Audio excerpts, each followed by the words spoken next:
Have you ever felt like you're just drifting through life? Like you have big dreams, but they always seem just out of reach? You know what you want to achieve, but somehow, day after day, you find yourself stuck in the same old routines, no closer to your goals. If that sounds familiar, I want you to stick with me, because today we're not just talking about motivation. We're talking about its tougher, more reliable older sibling: discipline. Motivation is that spark, that initial burst of excitement. It gets you to buy the gym membership, to download the language app, to outline your first book. But what happens when that excitement fades? What happens when it's cold and raining outside and your warm bed feels 1,000 times more inviting than a pre-dawn run?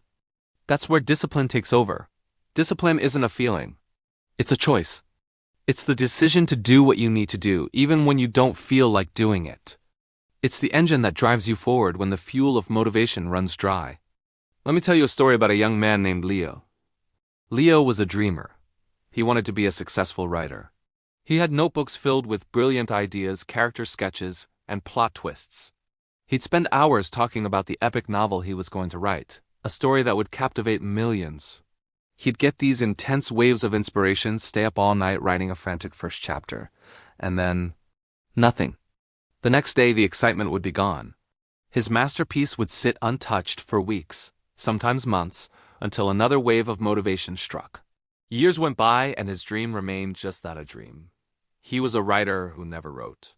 One day, feeling utterly defeated, Leo stumbled upon an interview with one of his literary heroes.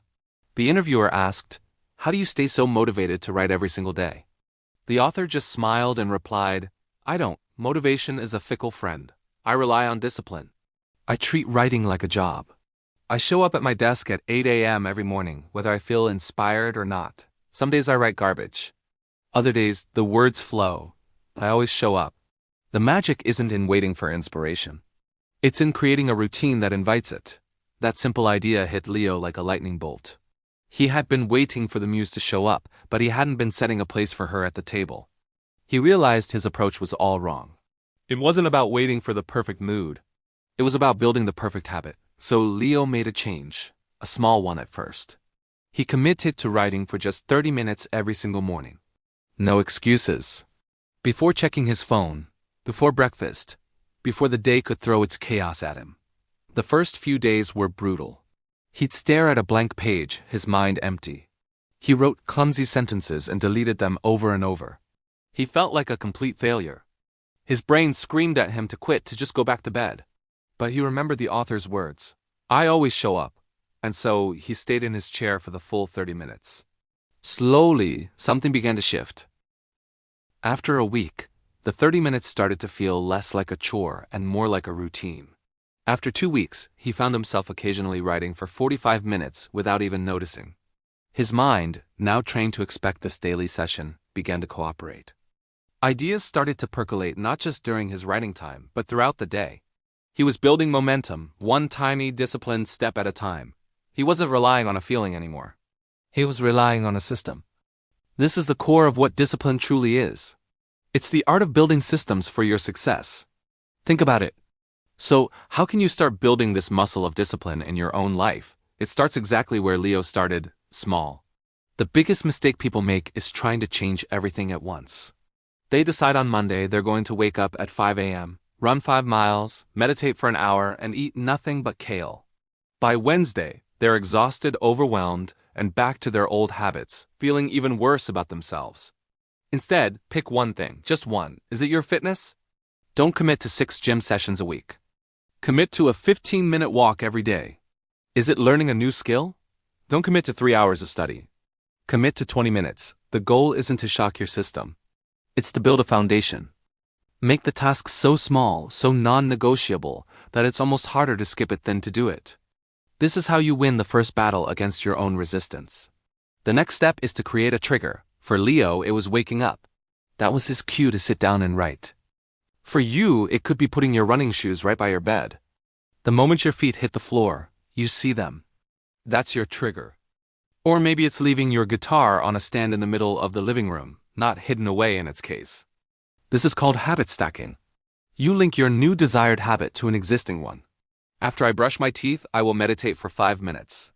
After I pour my morning coffee, I will read 10 pages of a book. This removes the need to remember or find time. It's already scheduled. And here's a crucial part of the process. Forgive yourself. There will be days you fail. You'll oversleep. You'll get sick. Life will happen. The undisciplined person sees this as proof that they can't do it, and they give up entirely. The disciplined person sees it as a single data point.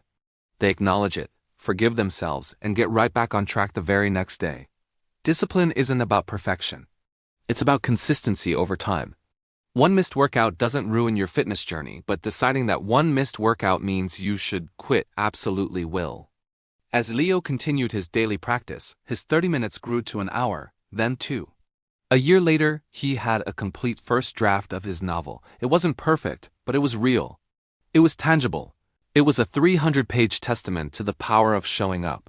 The pride he felt wasn't just in the manuscript itself, but in the person he had become to write it. He was no longer a dreamer. He was a writer. He had built his dream, word by word, through the quiet, consistent power of discipline. His journey didn't stop there. He applied the same principle to other areas of his life. He wanted to be healthier, so he started with a simple commitment to cook one healthy meal a day.